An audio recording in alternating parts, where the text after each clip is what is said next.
Oke, bismillahirrahmanirrahim. Assalamualaikum warahmatullahi wabarakatuh. Saya di sini akan mempresentasikan tugas dari Kak Liu yang berjudul Commercial Announcing.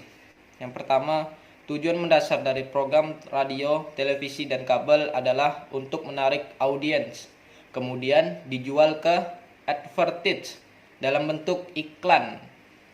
Seseorang yang bekerja baik dalam iklan-iklan itu kemungkinan besar akan menemukan sumber penghasilan tetap.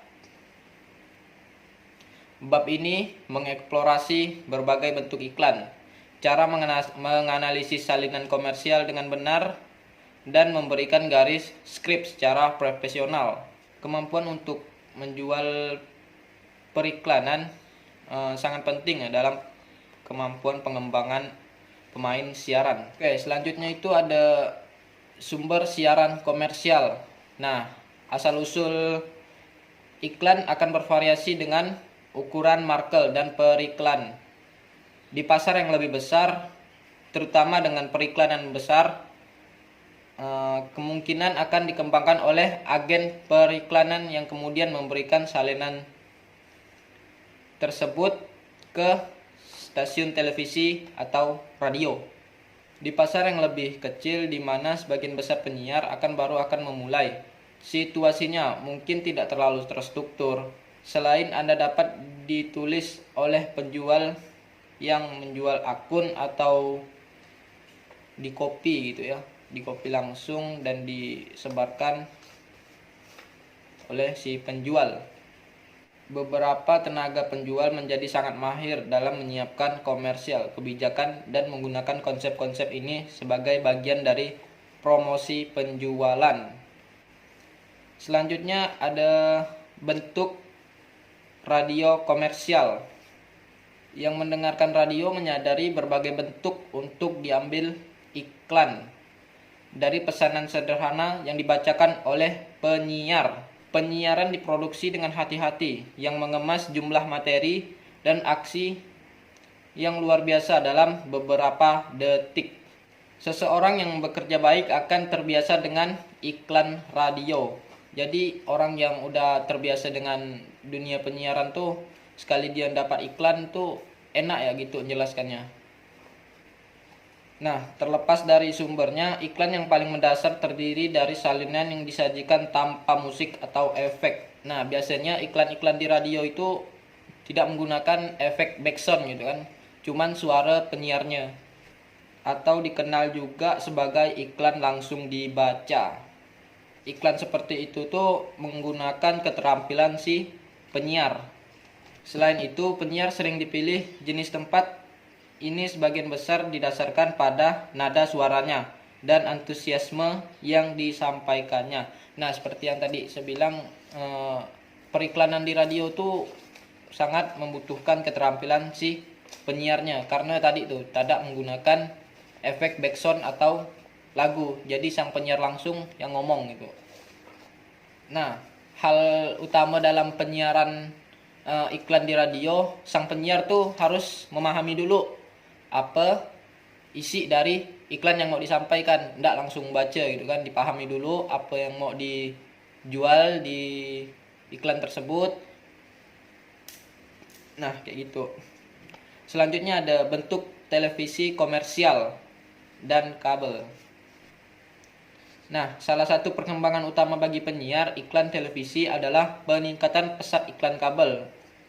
Nah, ada banyak iklan yang relatif sederhana gitu kan, seperti cuman mewawancarai dengan pemilik pelanggan atau bisnis. Nah, ada contoh nih. Di televisi seperti di radio, meja juru bicara sangat populer. Nah, maksudnya meja juru bicara di sini itu kayak gini. Kawan-kawan pernah lihat video Najwa Shihab? Nah, di meja Najwa Shihab itu kan terkadang ada secangkir kopi gitu kan yang bertuliskan iklannya lah gitu kan, kayak Luwak Wai Coffee. Nah, dari situ tuh itu udah termasuk iklan gitu kan, biarpun dia Najwa Shihab tuh nggak ngomongkan tentang kopinya, tapi kopi itu tuh ditampilkan di atas mejanya Najwa Shihab. Nah, enak sekali kan, dibayar cuman narok kopi di atas meja, kayak di meja Najwa Shihab. Selanjutnya pembahasan saya itu mempertimbangkan struktur dasar komersial. Salah satu perangkat yang paling menarik perhatian publik adalah mengajukan pertanyaan. Contohnya ya, kayak iklan Indomie lah kan. Si narasumber tuh nanya ke pengiklan, apa sih keunggulan dari Indomie ini misalnya kan. Nah kayak gitu. Keunggulannya dijelaskanlah sama si pengiklan. Nah, di sini dituliskan Anda juga bisa mengajukan statement yang tidak biasa. Nah, kayak mana ya? Contoh iklan sampo gitu kan. Statementnya tuh tak biasa. Ini bisa meluruskan rambut gitu kan. 100%. Enggak pernah 100% sih. 99% pasti dituliskan kayak gitu. Tapi hasilnya apa? Enggak ada. Selanjutnya, atau mungkin menggunakan efek suara boing atau mungkin contohnya kayak gini. Balik ke iklan Indomie tadi ya. Contohnya tuh si narasumber mencoba makan Indomie. Nah, keluarlah rasa tadi enak gitu kan. Nah, mungkin kayak gitu kali ya. Akhir dari suatu iklan seringkali menyertakan nama sponsor dan lokasi atau rencana pengiklanan. Tidak ada iklan yang dapat dengan mudah dibagi menjadi elemen-elemen ini, tetapi langkah awal yang baik dalam menganalisis suatu iklan adalah untuk melihat elemen motivasi yang dikandungnya. Anda dapat mengenali elemen motivasi yang dikandungnya. Nah, cukup dari saya, kemudian akan dilanjutkan oleh kawan saya di sebelah. Bismillahirrahmanirrahim. Setelah kita dengar paparan materi dari Doni Rifansyah, kali ini saya akan melanjutkan materinya, yaitu faktor lain yang perlu dipertimbangkan saat menganalisis iklan. Ketika menganalisis sebuah iklan, mulailah dengan melepaskan apa yang ingin dibeli perusahaan secara komersial. Dengan kata lain, putuskan apa tujuan tepat itu. Menjual produk bukan satu-satunya kemungkinan. Jelas, banyak perusahaan menjual produk atau layanan, tetapi kadang-kadang periklanan lebih tertarik kepada sebuah gambar lebih tepatnya. Bank, agen asuransi, dan organisasi pemeliharaan kesehatan seringkali memiliki tujuan untuk menciptakan citra positif untuk organisasinya dan juga beberapa pegawai-pegawai mereka. Iklan semacam itu sering berbicara tentang kekuatan perusahaan, layanan yang cepat ketika Anda berada di tempat, dan orang-orang yang peduli terhadap orang-orang sekitar dan staff mereka. Penyiar perlu meluangkan waktu untuk mendapatkan ide yang jelas. Selanjutnya, tentukan suasana tempat itu. Mulailah persiapan Anda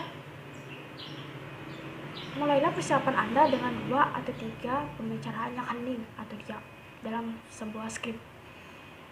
Hanya untuk mendapatkan nuansa pesan tertentu aja sih. Apakah ini serius, lucu, atau informal, dan lain-lain. Tugas Anda untuk memastikan bahwa audiens memahami dari isi iklan tersebut. Anda sebagai penyiar bisa memutuskan nada apa yang sesuai, nada suara yang sesuai ketika Anda menyampaikan iklan analisis iklan. Jika ini masalah serius, nada suara Anda harus mencerminkan suasana hati itu. Seringkali iklan memiliki nada yang agak serius di awal ketika masalah disajikan, dan berubah menjadi nada yang lebih ringan ketika solusi ditawarkan. Ketulusan menjadi kritis dalam situasi ini mungkin perlu memiliki tingkat kata yang cukup buruk jika itu yang diberikan oleh penulis kepada Anda. Tetapi Anda tidak boleh melupakan suasana hati artikel tersebut. Energi paling penting dalam iklan karena Anda ingin menarik dan mempertahankan perhatian. Tetapi nada dan energi juga merupakan faktor kunci yang mengatur suasana hati. Tone yang memikirkan bagaimana tempat itu seharusnya terdengar. Jika high mode on the spot adalah Imrods, ambil extraction dalam mengembangkan gaya pengiriman Anda. Namun, iklan komedi bisa berbahaya, karena itu mudah untuk dilupakan. Apa yang Anda anggap lucu tidak tampak bagi audiens atau sponsor. Humor bisa menjadi luar biasa jika Anda memiliki bakat untuk benar-benar memberikan lucu. Jadi kalau udah punya bakat bisa melucu atau menghibur orang, mungkin orang bakal mengingat kelucuan kita. Tapi kalau kelucuan kita hanya dari skrip atau hafalan doang, itu sangat mudah dilupakan oleh audiens dan para yang lainnya. Semakin baik Anda memahami hal ini, semakin baik pula Anda berbicara kepada audiens dalam sebuah iklan. Selain itu, ini bisa membantu Anda dalam pembuatan iklan komersial, di mana kalau pengirimannya tepat, Anda bisa mendapatkan pekerjaan tambahan. Setelah awalnya terbiasa dengan salinan dari skrip, saatnya untuk mempertimbangkan bagaimana mengirimkannya. Mulailah dengan mengidentifikasi kata-kata kunci. Menekankan kata-kata kunci adalah salah satu aspek terpenting dari kenyamanan penyiar. Karena itu, memiliki dampak yang cukup besar dapat memengaruhi mana pesan iklan tersebut. Pentingnya waktu. Kemampuan penyiar untuk secara konsisten membacakan salinan iklan dalam waktu yang sudah ditentukan jelas merupakan salah satu kunci keberhasilan. Menjadi panjang atau pendek secara teratur adalah undangan untuk mencari pekerjaan lain. Selain itu, batasan baik dapat membuat Anda menonjol di audisi. Karena itu menunjukkan bahwa Anda adalah pemain profesional. Pengaturan waktu yang baik adalah keterampilan yang dapat dikembangkan. Secara profesional akan memiliki beberapa tarif pengiriman yang dapat dipanggil dengan cara berbeda situasi. Energi jual keras versus jual lunak. Sangat sedikit iklan yang dibuat di mana bakat terdengar sekitar setengah terjaga. Bahkan dengan apa yang dikenal sebagai pendekatan penjual lunak, diperlukan CTM Digit of Energy. Salah satu elemen yang diterima dalam penjualan adalah Anda perlu menangkap dan mempertahankan perhatian pembeli potensial. Ini berarti Anda harus terdengar hidup dan bersemangat, tetapi upaya ekstra biasanya diharapkan. Sangat menarik untuk dicatat bahwa bagi beberapa penyiar pemula, sedikit energi ekstra dapat sangat berarti. Dalam banyak situasi, Anda mungkin terbiasa dengan bermain hanya sedikit-sedikit, mungkin tampak keren, sehingga gaya penjualan yang lunak Anda mungkin datang secara alami kepada Anda. Mengendalikan diri. Yang terbaik adalah mendapatkan pendapat kedua. Jadi mintalah seseorang teman untuk mengevaluasi kiriman Anda. Gerakan dan ekspresi wajah.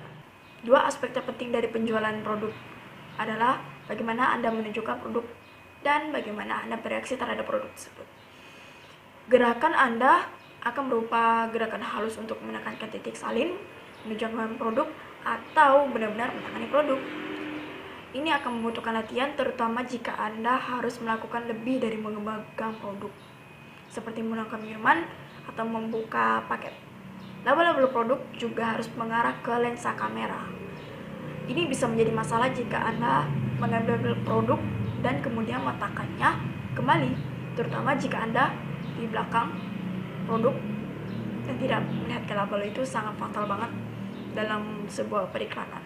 Trik yang digunakan beberapa pelaku korporasi adalah menggosok produk tepat di seberang tengah label, sehingga mereka dapat dengan mudah mengarahkan produk baik ke depan atau belakang. Sebelumnya telah disebutkan bahwa sebagian besar item harus dimiringkan sedikit ke depan dengan mencegah silau dari lampu lensa studio. Saat memegang produk, dekatkan dengan lengan Anda ke tubuh dan jaga agar produk tetap dekat dengan Anda. Ini akan mencapai dua tujuan penting. Pertama, itu akan membantu menjaga produk tetap stabil dan bahwa foto close up tidak akan menemukan produk bergetar. Dan kedua, itu membuat pikiran menjadi positif. Terus bagian orang, ad live komersial. Banyak sponsor yang ingin memiliki bakat melakukan tempat ad live. Ini adalah situasi di mana diberikan lembar fakta dan diharapkan untuk menghasilkan potensial yang menarik. Sebagai performer on air, Anda mungkin merasa perlu melakukannya jika Anda menemukan produk baru atau layanan sebelum Anda membicarakannya. Paling tidak, seorang penyiar itu harus membiasakan diri dengan subjek iklan. Anda akan memiliki lembar fakta itu, tetapi reaksi Anda sendiri mungkin harus lebih asli, kelihatan lebih asli lah. Dan ini yang diinginkan oleh semua orang. Dan bisa dibilang ekspektasi banyak orang seperti itu. Oke, cukup sekian dari saya. Selanjutnya akan dijelaskan oleh saudara Rian. Oke, di sini saya akan menjelaskan dari poin 11 yaitu acting, pengisian suara komersial, pengumuman layanan publik dan promosi, yang terakhir kesimpulan. Baik, di sini ada yang namanya acting. Kalian tahu kan acting itu seperti apa? Pasti udah tahu kan, seperti lihat di televisi di mana-mana. Acting yang dalam commercial announcing ini, salah satunya contoh saja iklan. Ya, iklan ini kan rata-rata diminta untuk acting ini untuk benar-benar menjadi aktor dan aktris juga yang baik. Yang di dalam sini ada tingkat acting yang jelas terlibat dalam kegembiraan atas suatu produk. Yang khususnya di pasar yang lebih kecil. Iklan ini untuk dipasarkan salah satunya di pasar yang lebih kecil yang banyak diminati. Adapun untuk peran yang berbeda ini, salah satunya untuk menyuarakan ini adalah bakat dan keterampilan yang harus dikembangkan. Terus dalam animasi komputer memungkinkan bahwa ada peningkatannya, penggunaannya dalam iklan juga. Di sini dapat kita tangkapi bahwasannya animasi televisi yang lebih kecil mungkin semua karakter animasi ini akan membutuhkan suara manusia untuk menjadikan kehidupan masyarakat yang ada di luar. Yang sangat pandai dalam melakukan hal ini adalah penyiaran profesional. Supaya ngapa? Supaya dapat memenuhi kebutuhan itu. Yang kedua, poin ke-12, ada pengisi suara komersial. Di sini bagi banyak pemain, pekerjaan suli suara adalah spesialisasi yang sangat menarik. Jadi, maksudnya setiap pemain pengisian suara itu menjadikan suatu spesialisasi yang sangat menarik untuk diminati oleh penonton. Adapun peluang yang pertama untuk disiarkan, yang pertama itu di televisi, film, dan internet. Dapat diartikan bahwasannya ini sangat berfungsi, tetapi Anda tidak pernah muncul di kamera, karena hanya pengisi suara komersial atau yang pembuat iklan ini yang hanya ada di kamera, kecuali Anda sebagai penonton. Ada juga yang namanya komputer melakukan serangkaian panjang iklan. Salah satunya iklan Stephen yang banyak merasa terbatas peluang aktor muda dalam situasi lain. Adapun selain itu, ada pekerjaan sinkronisasi bibir.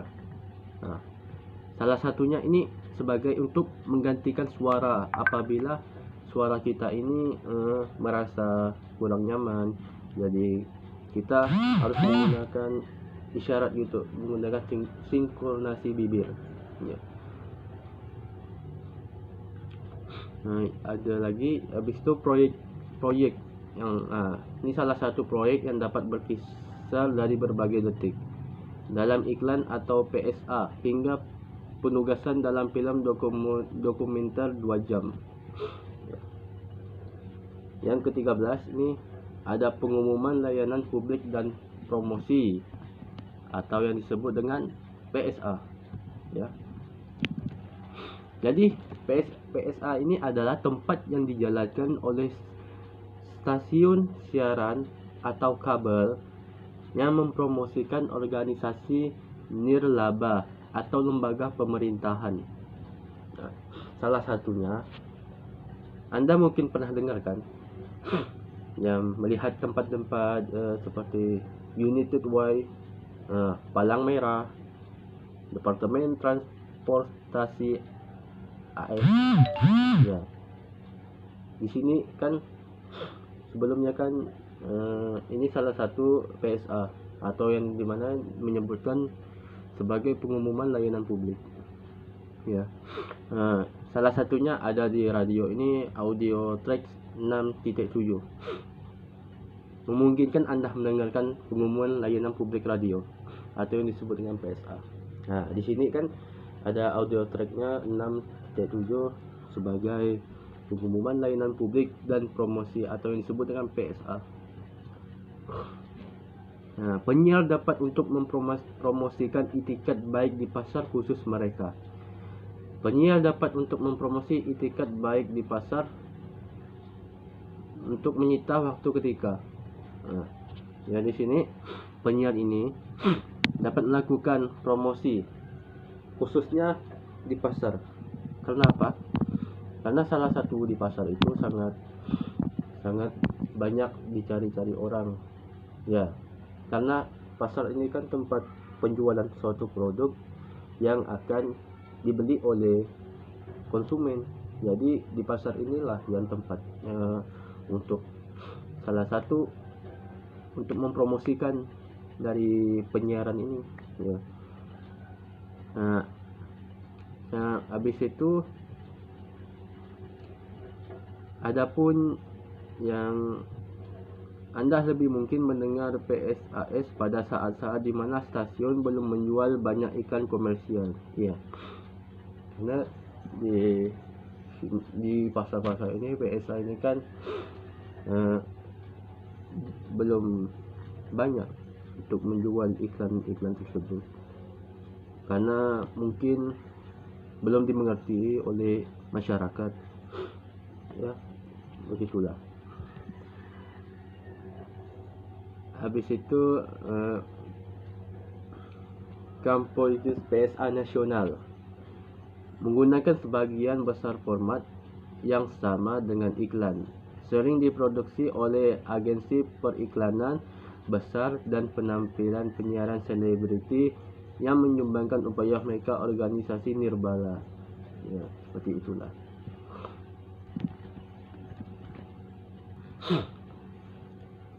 Adapun salah satu gaya penyampaian di sini untuk penyiar, salah satunya baik di tingkat nasional maupun di lokal,